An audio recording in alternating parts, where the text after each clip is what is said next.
صار يا مسار، يا سادة يا كبار، ولا يحلى أي كلام إلا بذكر النبي المختار.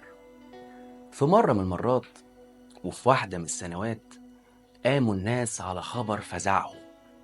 الغرب اللي ياما كان بيتحاكى بحقوق الناس بيخدعهم.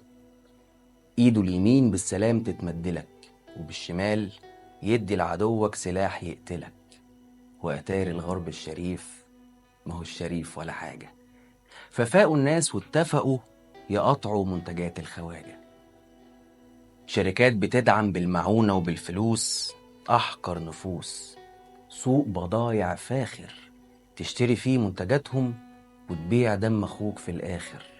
وانت بتفكر تلاقي بدايل للبضاعة، فكر في أخوك اللي بيعاني من المجاعة واللي خارج يواجه الموت بالشجاعة. واحدة واحدة الناس أجمعوا إن الحاجات اللي من صنع إيدينا هم اللي يبقوا وينفعوا. اشتري من هنا نستغنى بما عندنا، يدور المكن ويزيد رزقنا ونوفر كمان عملة. والعدو يحسب خسايره يلاقيها بالجملة. ودي برضو مش حملة، واللي بيحصل مش هو الاستثناء، دي بداية جديدة شاملة. كل شيء له بدايل إلا الكرامة، بتبقى آخر قطعة. دي مش مقاطعة، ده هيبقى استغناء.